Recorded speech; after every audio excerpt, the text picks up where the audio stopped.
बिस्मिल्लाहिर्रहमानिर्रहीम। अस्सलाम वालेकुम क्लास, उम्मीद है आप सब ठीक होंगे। लास्ट लेक्चर में हमारा फर्स्ट टर्म का काम कंप्लीट हो गया था। अब से हमारे दोहराई के लेक्चर स्टार्ट हैं।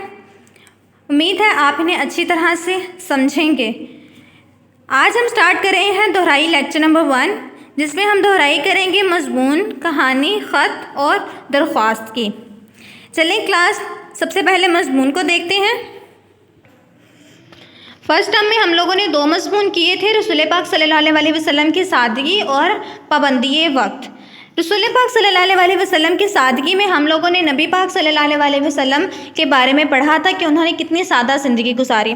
वो दूसरों के साथ किस तरह पेश आते थे, ठीक है, नरम मिजाजी के साथ पेश आते थे। वो घर के काम भी कर लेते थे, इसके अलावा सहाबा कराम की मदद भी करते थे, उनकी बातें सुनते थे और हमेशा उन्होंने ज़िंदगी के हर मामले में इत्ताल पसंदी से काम लिया। ठीक है, इन सब के बारे में हम लोगों ने पढ़ा था। ठीक है, उम्मीद है आपने ये अपना मज़मून याद पहले से किया होगा और कॉपीज़ पर भी लिख लिया होगा। क्लास, एक चीज़ आपने मज़मून में याद रखनी है कि आपने मज़मून में हमेशा पैराग्राफ्स में काम करना है। ठीक है, जहाँ पे आपका एक पॉइंट ख़त्म हो गया, आप जो बात कहना चाह रहे हैं वो कंप्लीट हो गई, उसके बाद आपने नेक्स्ट पैराग्राफ अपना स्टार्ट कर लेना है। ठीक है, हेडिंग्स नहीं देते इसमें सिंपली हम पैराग्राफ्स में ही लिखते हैं। ठीक है, और लास्ट वाला जो हमारा पैराग्राफ होता है उसमें हम बताते हैं कि हमने इस मज़मून में क्या सीखा और हमें अपनी ज़िंदगी में से किस तरह अप्लाई करना है, इन सब के बारे में लिखते हैं। दूसरा जो हम लोगों ने मज़मून पढ़ा था वो था पाबंदी वक्त। इस मज़मून में हमें बताया गया था कि हम लोगों ने हमेशा वक्त की पाबंदी करनी है। जो लोग वक्त की पाबंदी करते हैं वो क्या करते हैं, वो ज़िंदगी में कामयाब रहते हैं, और जो वक्त की पाबंदी नहीं करते वो हमेशा जो ज़वाल है उनका मुकद्दर बन जाता है। ठीक है, इसके अलावा हमें कायनात से मिसालें दी गई थी। ठीक है, हमारे इस्लाम में वक्त की पाबंदी की कितनी अहमियत है इसके बारे में कहा गया था। ठीक है, इसके अलावा हमें हिस्ट्री से भी कुछ मिसालें दी गई थी हमें वक्त की पाबंदी को बताने के लिए। लास्ट में हम लोगों ने क्या किया था कि हमने कंक्लूड करना था कि हमने इससे क्या सीखा, कि हमने अपनी ज़िंदगी में वक्त की पाबंदी को एक अहम चीज़ बनानी है। हमेशा हमने वक्त की पाबंदी पर काम करना है। वक्त के पर हम काम नहीं करेंगे तो क्या होगा, हम लेट हो जाएंगे। ठीक है, जैसे स्कूल का काम हम वक्त पर नहीं करेंगे तो क्या होगा, हम अपने इम्तिहान में अपनी अच्छी कारकर्दगी नहीं दिखा सकते। इसलिए हम पर क्या वाजिब है कि हम वक्त की पाबंदी करें। इसमें भी आपने बिल्कुल ऐसे ही क्लास मज़मून में आपने पैराग्राफ्स में काम करना है। ठीक है, आपने टू दी पॉइंट बात करनी है। ठीक है, अगर आप उसे एक्सप्लेन कर रहे हैं तो ये ख्याल रखें कि आपके सेंटेंसेस कंप्लीट हों। ठीक है, आप जो लिख रहे हैं आपकी राइटिंग ठीक हो, इसके अलावा आपकी इमला की गलतियाँ ना हो। इसका मतलब है कि आपने अच्छे से प्रैक्टिस करनी है। साथ साथ जितनी ज़्यादा प्रैक्टिस करेंगे उतना ही अच्छा आपका काम होगा। नेक्स्ट है, हम लोगों ने कहानी भी की थी, 2 कहानियाँ की थी, एक कर भला हो भला और दूसरी कौन सी कहानी की थी हम लोगों ने, लालच बुरी बला है।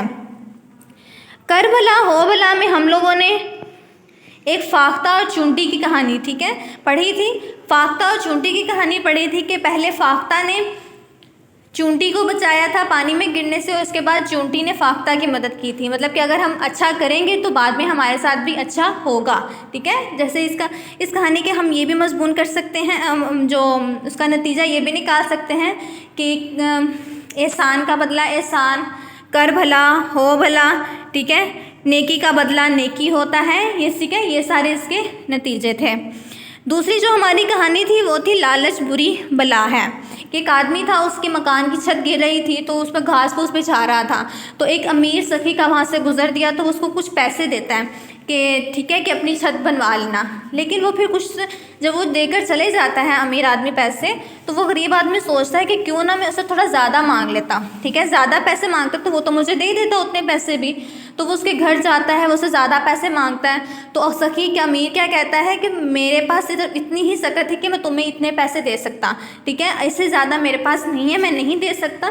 तो वो उससे पहले वाले पैसे भी वापस ले लेता है। ठीक है, उसके बाद क्या होता है कि वो आदमी, गरीब आदमी रोता रहता है कि नहीं नहीं नहीं तुम मुझे दे दो, तो वो लेकिन वो नहीं देता। तो इस कहानी से हमें क्या नतीजा मिलता है कि लालच बुरी बला है। हम लालच करेंगे, ठीक है, तो हमारे हाथ में पहले से जो चीज़ मौजूद होगी वो भी जाती ही जाएगी। इसलिए जो चीज़ आपके पास मौजूद हो उस पर शुक्र अल्हम्दुलिल्लाह कहना चाहिए।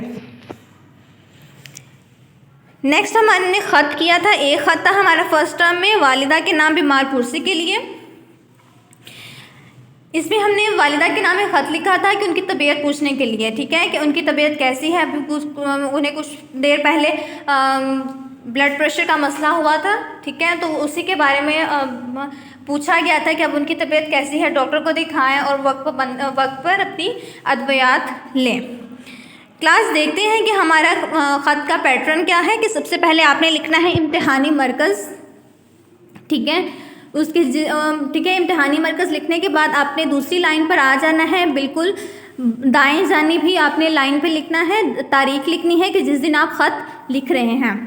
उसके बाद दूसरी अगली वाली लाइन पे आपने बिल्कुल दरमियान में जिसको आप ख़त लिख रहे हैं उसका नाम लिखना है, ठीक है, जैसे कि मोहतरम वालिद साहिबा, या पिछले ख़त में हम लोगों ने वालिदा के नाम ख़त लिख रहे थे तो उसमें क्या था, वालिदा था, तो आपने लिखना है मोहतरम वालिदा साहिबा, ठीक है, मोहतरम वालिदा साहिबा लिखना है। उसके बाद आपने नेक्स्ट लाइन पर आ जाना है, ठीक है, और बिल्कुल दाएं जानिब आपने लिखना है अस्सलाम वालेकुम, ठीक है, और उसके बाद आपने इस्तिज़ाहिया का निशान लगाना है।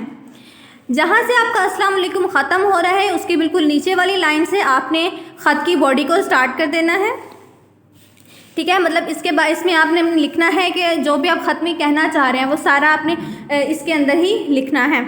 उसके बाद आज जब आपका जो आप अल्फाज कहना चाह रहे हैं वो ख़त्म हो गया तो आपने क्या करना है, बिल्कुल पेज के बाएं जानिब आपने लिखना है वस्सलाम, और उसके नीचे आप अगर बेटी हैं तो बेटी लिखेंगे, बेटा है तो बेटा, आपका बेटा, और नास पे लिखना है अलिफ, फिर कौमा, फिर बे, फिर कौमा और फिर जीम, ठीक है, यहीं पे आपका ख़त ख़त्म हो गया। आपने क्लास इसी पैटर्न को फॉलो करना है, ठीक है, और इस पैटर्न को अच्छी तरह जहन में बिठा लें। आप वो जो ख़त की बॉडी है इसमें आप खुद से भी कुछ लिख सकते हैं, लेकिन ख्याल रखें कि आपके जुमले दुरुस्त होने चाहिए और दूसरा आपकी इमला की गलतियाँ ना हों। उसके बाद हम लोगों ने दरख्वास्तें की थी, 2 दरख्वास्तें की थी, शादी में शमूलियत के लिए और स्कूल में दोबारा दाखिले के लिए। उम्मीद है कि आपने अपनी कॉपीज़ में लिख ली होंगी। अभी हम इसका पैटर्न देख लेते हैं कि हमने दरख्वास्त को किस तरह लिखना है।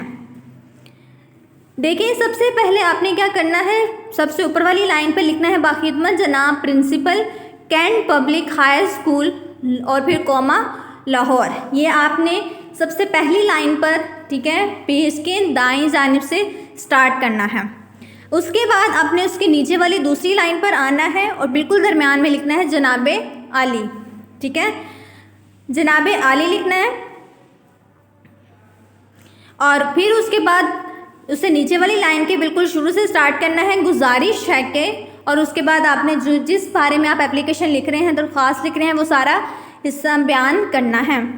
जब आप ये दरख्वास्त लिख लेंगे, ठीक है, दरख्वास्त की भी आपने बॉडी कंप्लीट कर ली, तो उसके बाद आप नीचे एक लाइन छोड़ के पेज के दाएं जानिब लिखेंगे तारीख़ जिस दिन आप दरख्वास्त लिख रहे हैं। उसके साथ थोड़ा सा बाएं जानिब आपने लिखना है अल आरिस, और उसके बाद आपका ताबे फरमा शागिर्द, और नीचे आपने क्या लिखना है, अपना नाम लिखना है या अलिफ बे जीम लिख दें, ठीक है, और उसके नीचे लिख देंगे जमात शिशम। यही क्लास आपने दरख्वास्त के लिए यही पैटर्न को फॉलो करना है। उसके बाद इसके बॉडी में आप जो चाहे वो लिख सकते हैं जिसके बारे में दरख्वास्त हो। उसके